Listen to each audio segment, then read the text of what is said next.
O abdômen agudo hemorrágico. Então, voltando lá, então agora vocês estão vendo aí aquela tabelinha que a gente já falou dos abdômenes agudos, só para lembrar e ajudar a gente a orientar o pensamento do que a gente está, né, tratando, que tipo de abdômen agudo a gente está lidando ali com aquele paciente. Então, a história, como a gente já viu na aula passada, o exame físico, isso ajuda a gente a pensar em qual diagnóstico, orientar o diagnóstico, né, fechar. Às vezes, só com a história e exame clínico a gente consegue fechar esse diagnóstico.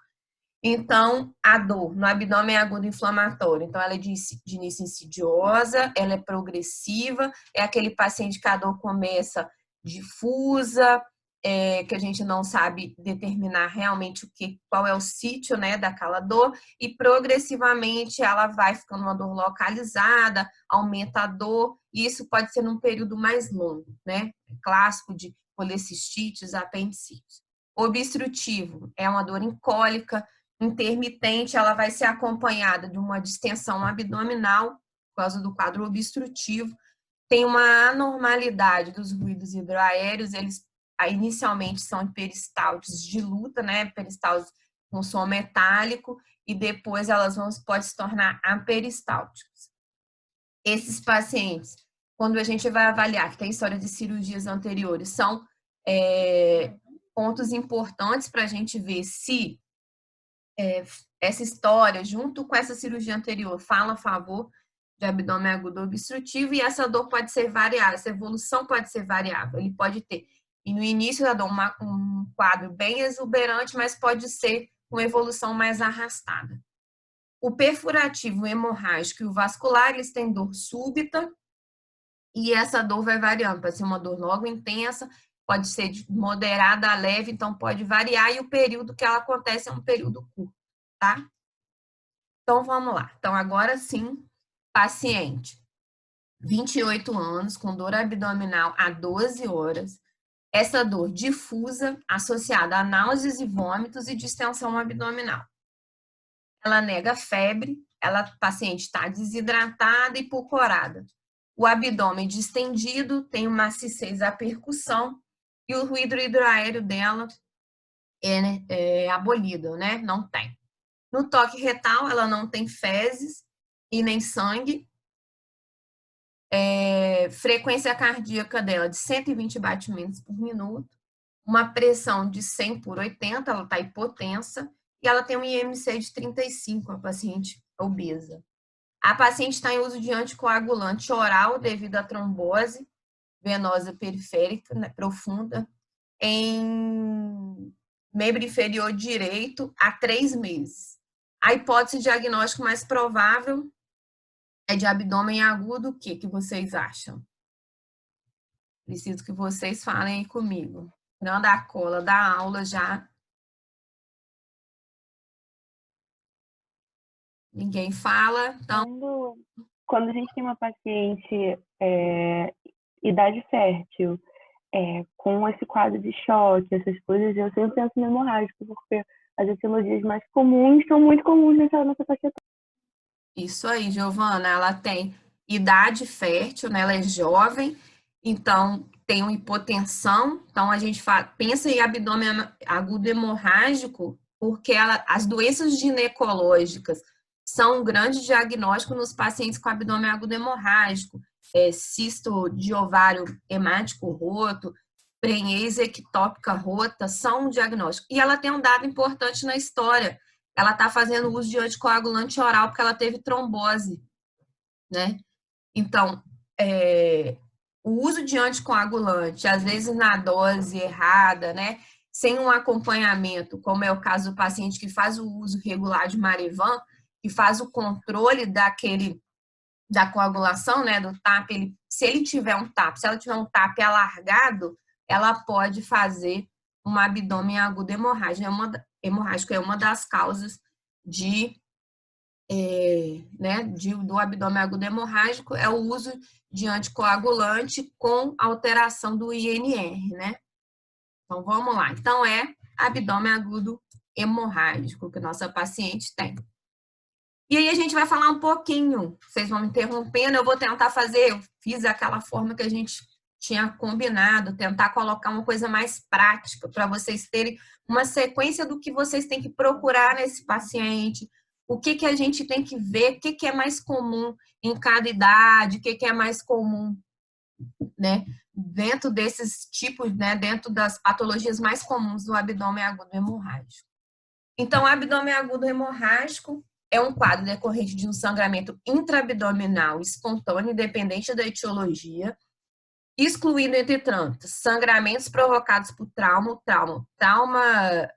que causa sangramento intraabdominal, ele não entra dentro desse quadro de abdômen agudo hemorrágico, sangramentos causados no pós-operatório e devido a procedimentos abdominais espontâneos. Então, é o trauma espontâneo, não entra, não, são sangramentos espontâneos, não leva em consideração sangramentos por trauma e manipulação cirúrgica, tá? Então, a origem, os mais comuns são rupturas de aneurismas de artérias viscerais, que é comum em pacientes jovens, sangramentos por causas ginecológicas e obstétricas, né, principalmente nas mulheres em idade fértil, gravidez ectópica, cisto de ovário hemorrágico, endometriose são as causas mais comuns, rupturas de tumor, isso acontece mais em pacientes idosos, é comum em tumores do fígado, aneurisma de aorta abdominal roto e sangramentos de fogo indeterminado podem acontecer. Dentro dos fatores de risco, nossa paciente já apresentava fator de risco ali 2, né? Era mulher em idade fértil e ela fazia uso de anticoagulante oral. Então, entre os fatores de risco mais comuns, a gente tem o uso de anti-inflamatórios não esteroidais, os anticoagulantes orais, as heparinas, pacientes que têm um INR maior do que 4,5, por alguma distúrbio de coagulação, por uso de medicamentos que alteram essa coagulação, pacientes, mulheres em idade fértil e os pacientes portadores de coagulopatia, doenças de von Willebrand, insuficiência hepática e trombocitopenia. Então, quando eu vejo um paciente que me leva a pensar que ele tem um quadro de abdômen agudo hemorrágico, qual que é o quadro clínico dele mais comum? O que normalmente esse paciente vai mostrar para a gente durante o exame que me leva a pensar no quadro de abdômen agudo hemorrágico? E a dor? Como que é a dor desse paciente? Que é uma coisa que a gente, é a primeira, né, a primeiro item, né, que a gente vai avaliar. Essa dor, ela pode ter um início súbito, né? Normalmente ela é de início súbito, ela pode variar de uma dor leve, o paciente referir somente que ele tem um desconforto abdominal, mas ele pode ter uma dor de forte intensidade.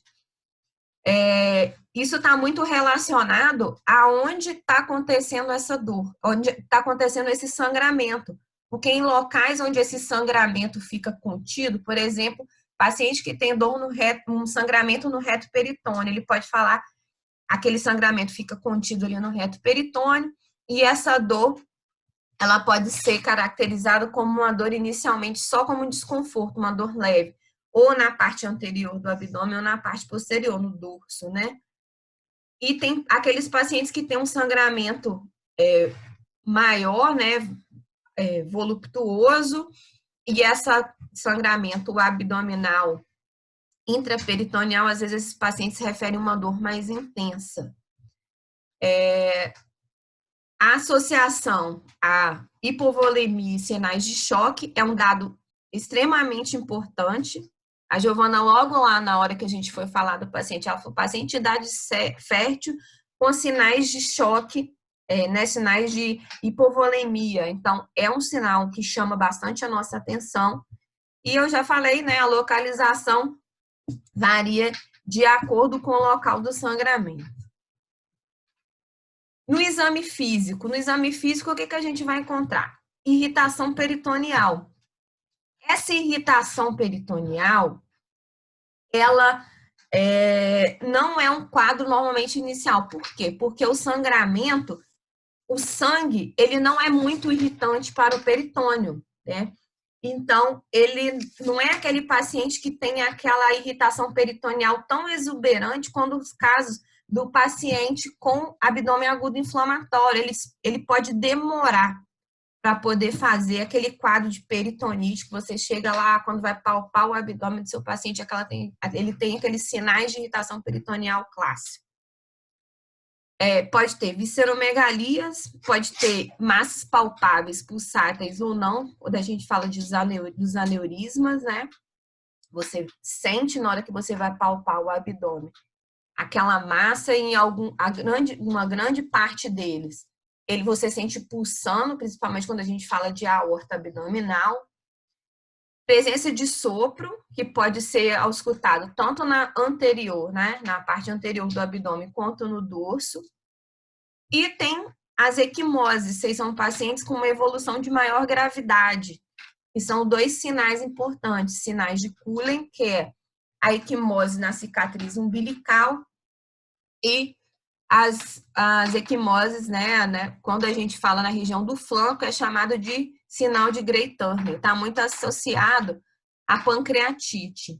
Ela acontece aqui, ó, na primeira foto, a gente tem o sinal de Cullen, que é essa equimose na cicatriz umbilical e que representa um sangramento na região intraperitoneal.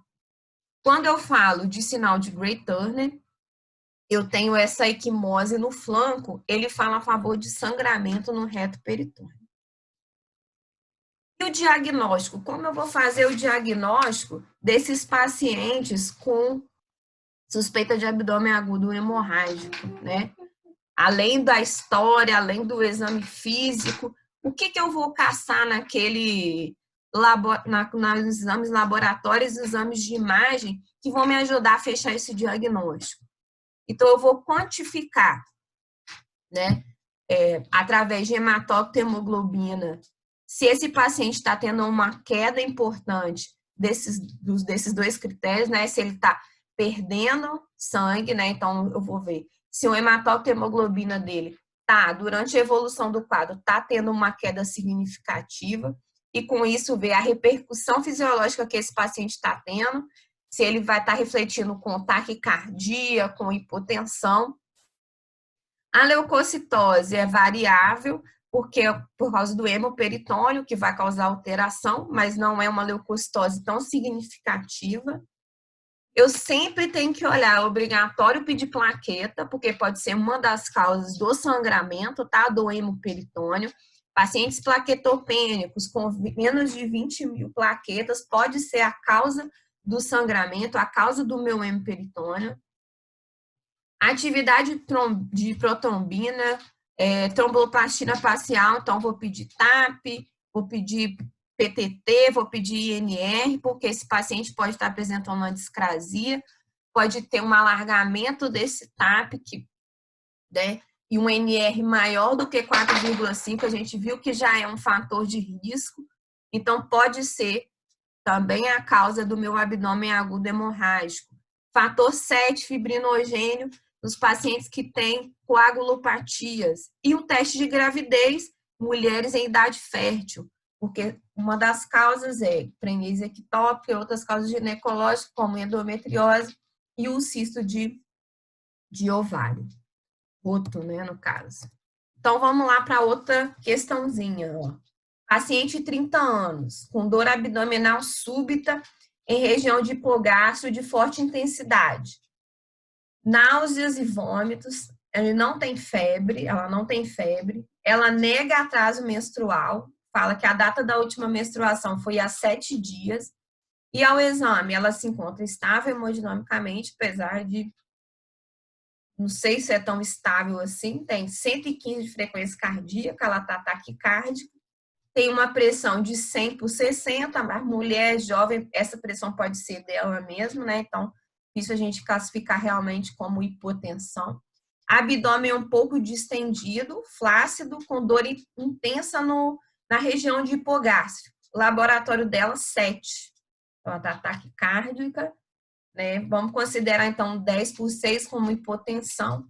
E ela tem uma hemoglobina de 7. Uma paciente jovem de 30 anos, sem nenhuma outra alteração relatada, nenhuma comorbidade relatada importante. Por que ela teria uma hemoglobina de 7, leucocitose discreta e um beta-HCG negativo? Então, ela está sangrando ali para dentro da barriga, provavelmente. Ela tem uma dor importante, região hipogástrica, mulher, idade fértil, dor em região hipogástrica. Primeira coisa que eu penso, gravidez ectópica. Então, veio beta negativo, já me exclui essa hipótese aí. Mas não é só gravidez ectópica que causa abdômen agudo hemorrágico. Né? Ela teve menstruada, ela tem beta negativo. Outras coisas que eu vou pensar, cisto de ovário hemático roto, né? E a endometriose. O mais comum, a endometriose é o mais raro, né? São as exceções. O mais comum é o cisto de ovário, né? Que rompeu aí e teve um sangramento. Nessa paciente fala muito mais a favor, né? Exames de imagem que vão me auxiliar nessa investigação, né? Para eu saber qual, né? O que está acontecendo, qual que é o sangramento, qual é o local de sangramento. Vamos lá, tem uma perguntinha.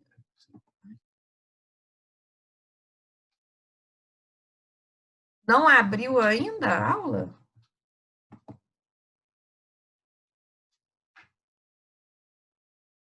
Vocês não estão conseguindo ver ainda?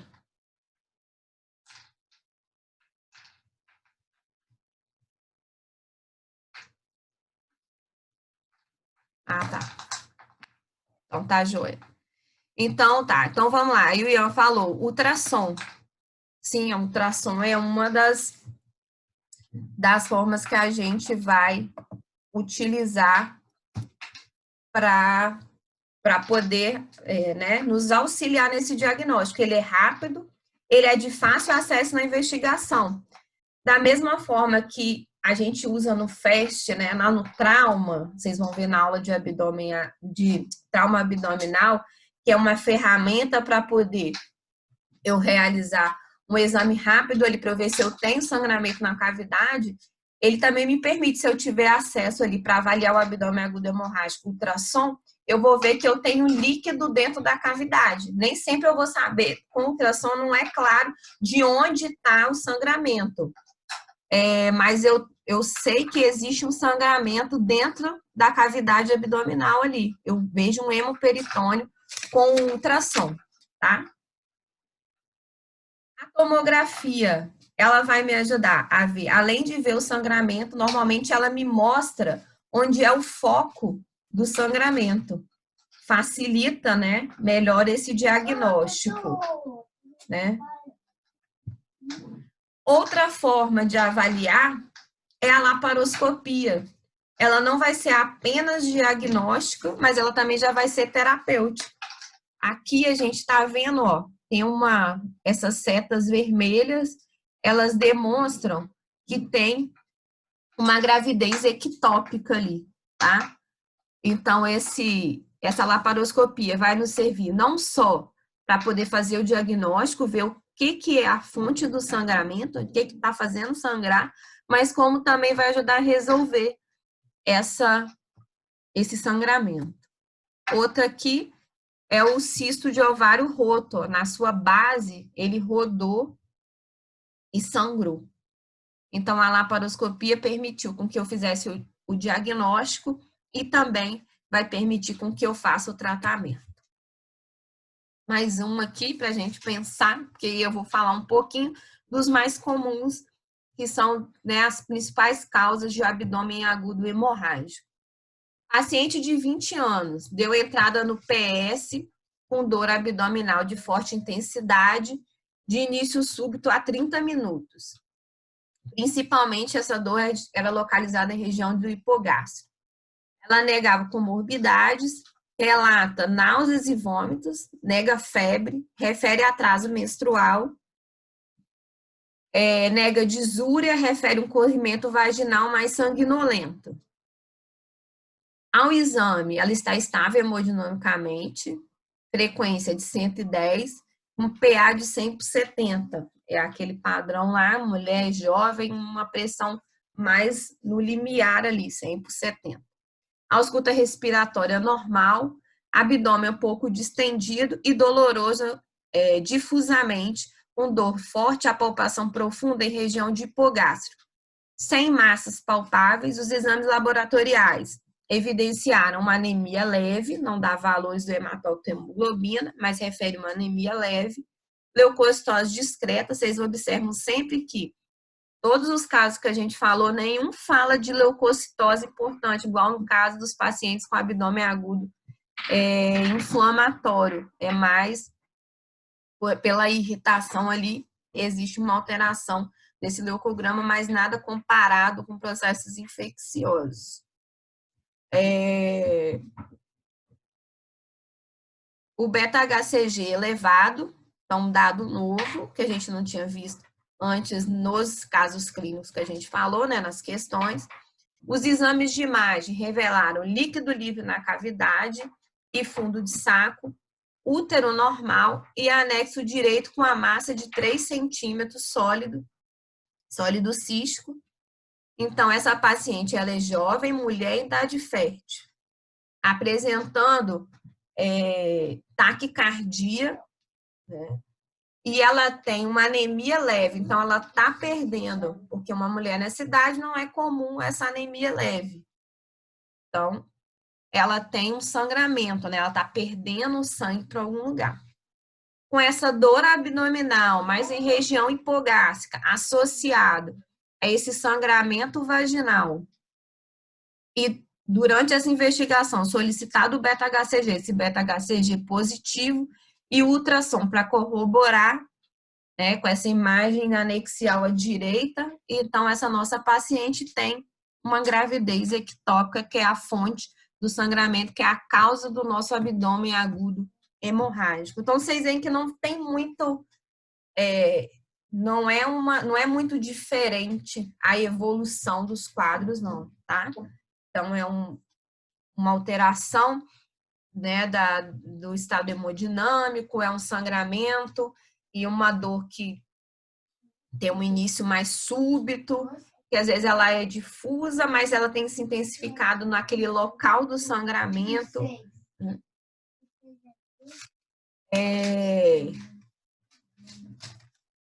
Então, vamos lá. Agora eu vou falar um pouquinho de cada um, né, dos mais comuns. A gravidez ectópica. Então, o que é a gravidez ectópica?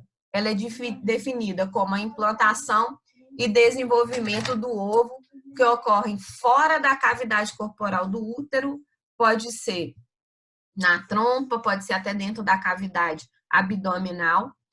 Os fatores de risco que a nossa paciente tem que ter para ela desenvolver uma gravidez ectópica são doença inflamatória pélvica, reprodução assistida, gestação ectópica prévia, aumenta de 6 a 8 vezes a possibilidade dessa paciente desenvolver uma gravidez ectópica novamente.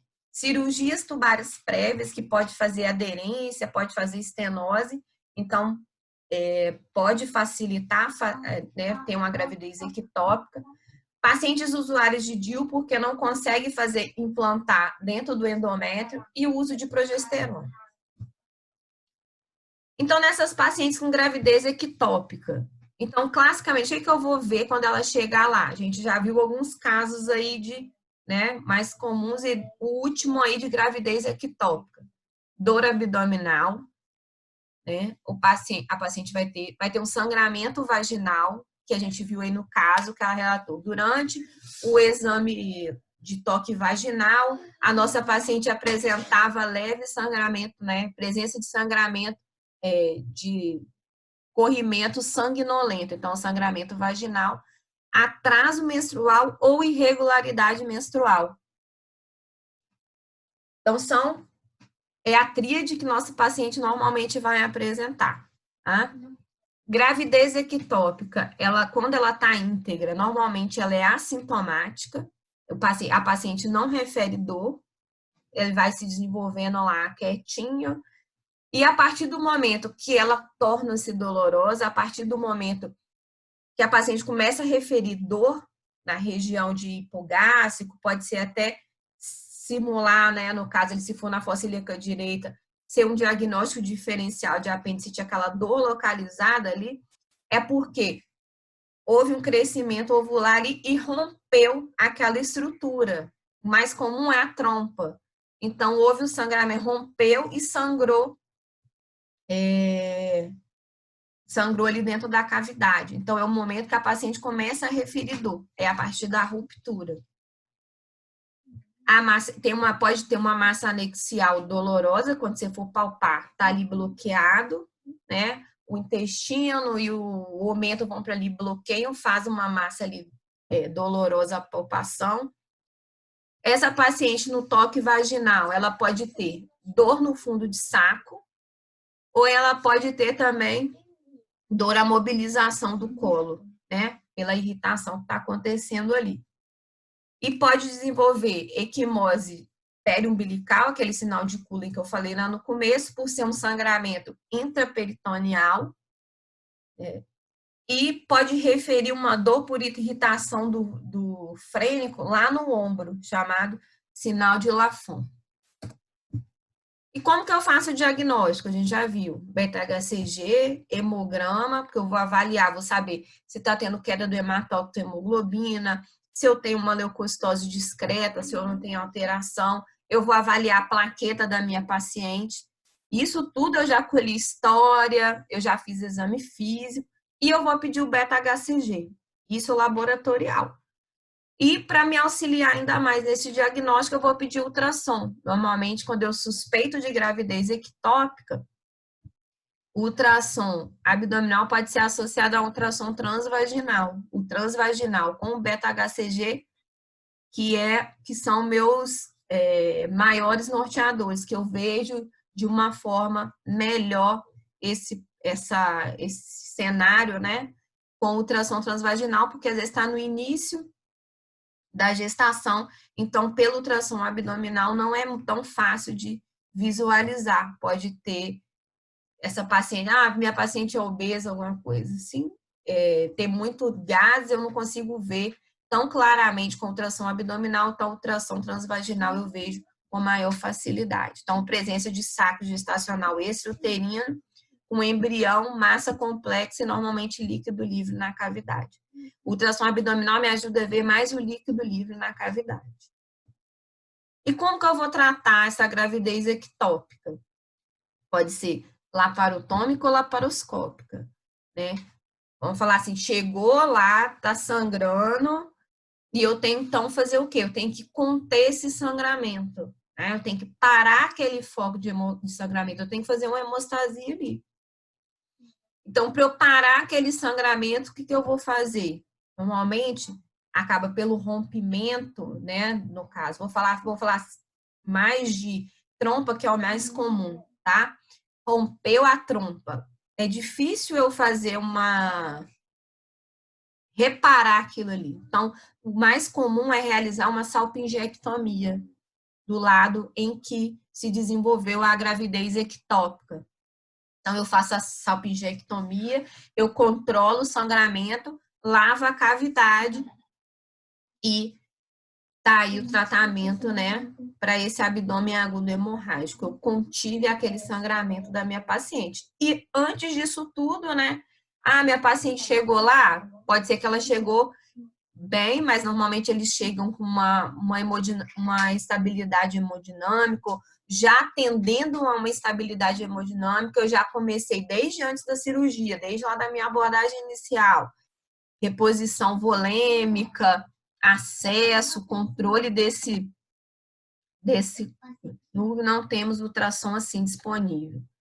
Já vamos direto para a laparoscopia, pós-diagnóstico clínico laboratorial. Amanda, clínica, se ela tiver todos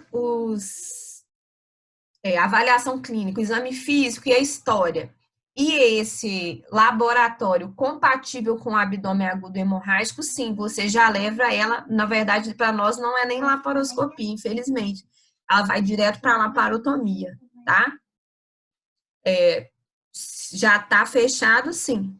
Mas se você tem uma dúvida e você não tem ultrassom, né? Se você tem um exame físico, um laboratório que não fechou 100%, no caso da gravidez ectópica, você tem beta-HCG, queda do hematócrito hemoglobina, em uma clínica bem clássica, essa tríade clássica, você já pode ir direto para a cirurgia. Mas se você tem uma dúvida diagnóstica, você pode lançar a mão da tomografia, tá? Você vai ver mais que ela tem. Pode ter uma alteração ali anexial direita, não vai ficar claro, porque não é o melhor exame.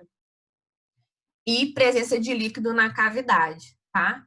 Mas tendo o diagnóstico já clínica e laboratorial e história compatíveis, você já pode mandar direto para a laparotomia. Tem mais uma perguntinha?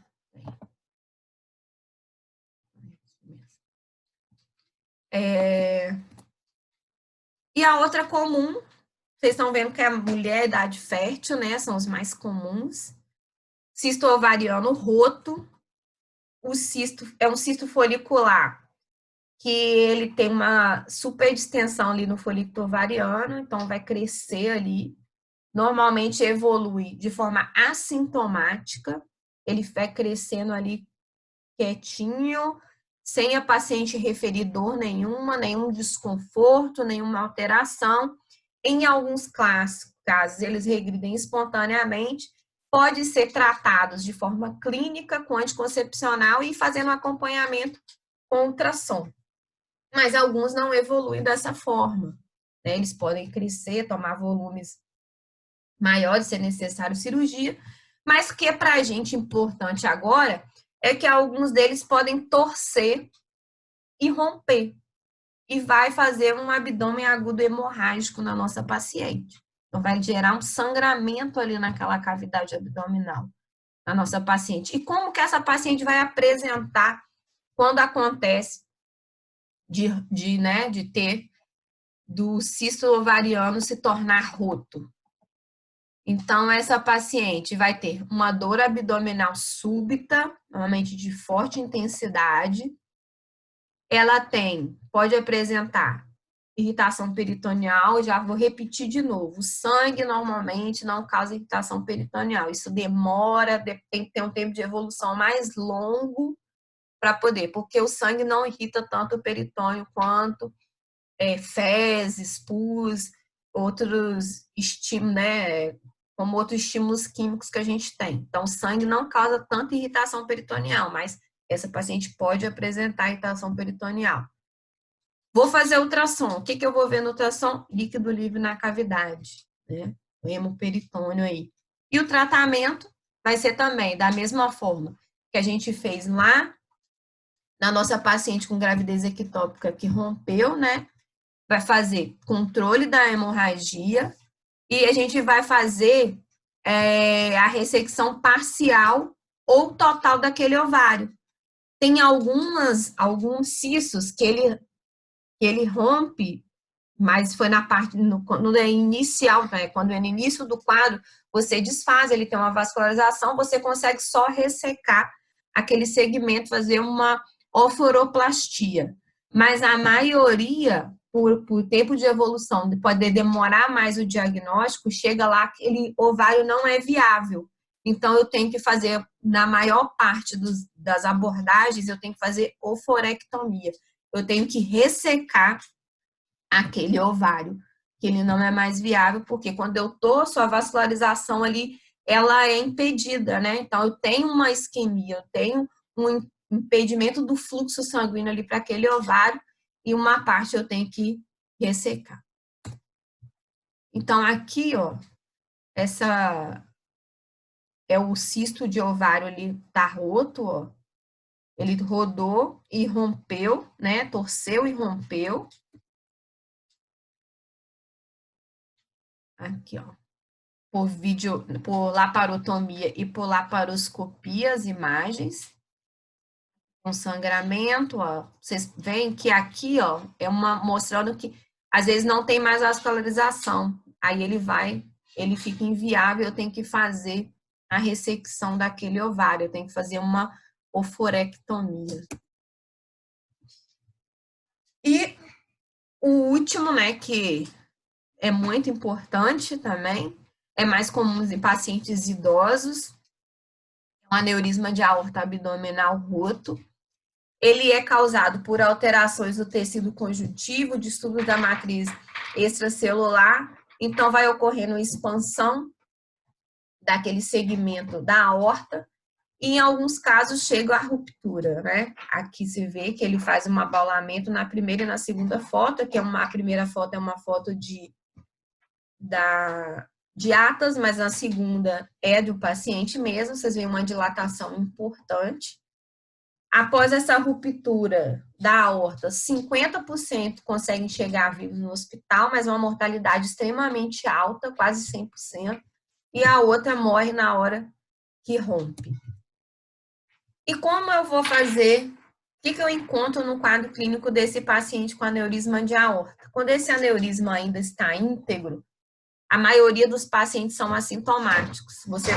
Se ele for magro, você vai ver, no caso do nosso paciente aqui nessa fotinha, a gente observa que ele tem um abaulamento aí, e essa massa aí, ela pode ser palpável e pulsátil. Você vai conseguir a pulsação da aorta ali na hora que você fosse fazer o exame físico. Esse paciente pode referir apenas um desconforto ou abdominal ou dorsal, mas nada muito importante, nada significativo. Ele pode ser, em alguns pacientes, um achado incidental, foi fazer uma tomografia, uma ressonância ou um ultrassom por um outro motivo e encontrar esse aneurisma. Então, provando mais uma vez que ele pode ter esse aneurisma e ser assintomático, né? Porque ele está íntegro. E quando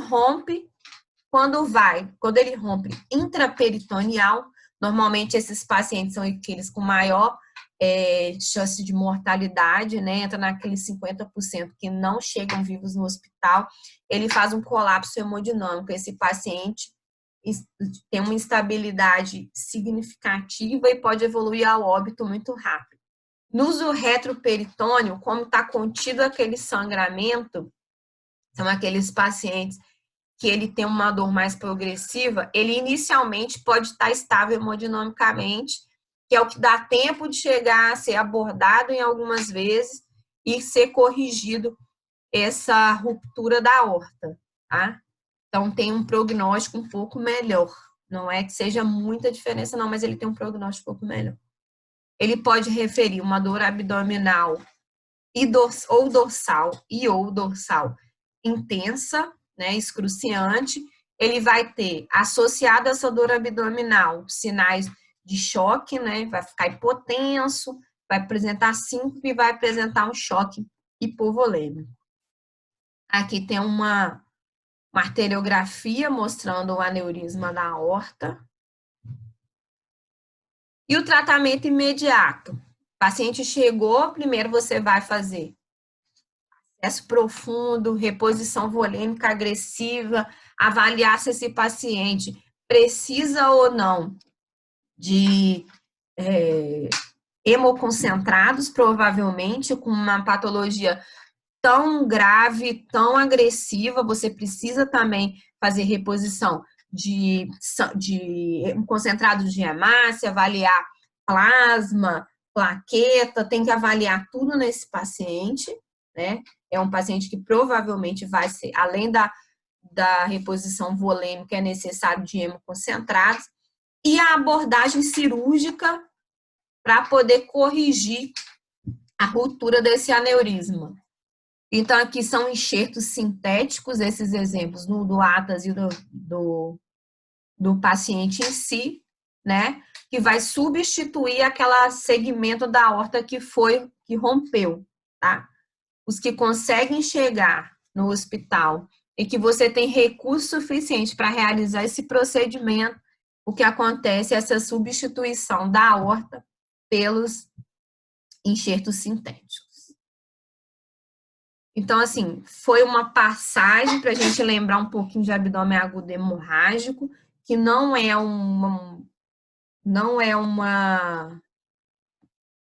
muito comum no nosso dia a dia, como a gente vê colecistite, como a gente vê apendicite, mas é uma patologia que pode chegar lá com vocês, às vezes chega, mais comum chegar uma gravidez ectópica, a chegar um cisto de ovário roto. Às vezes a gente opera um abdômen agudo inflamatório e na hora, né, é um diagnóstico diferencial, a gente se depara ou com uma gravidez ectópica dessa, ou com um cisto de ovário roto, já aconteceu, acho, com todo mundo que é cirurgião. Então, a gente tem que, a intenção da aula foi buscar mostrar para vocês as patologias mais comuns e o que a gente tem que ver dentro dessas patologias e o que a gente vai fazer aí na abordagem de cada uma dessas patologias.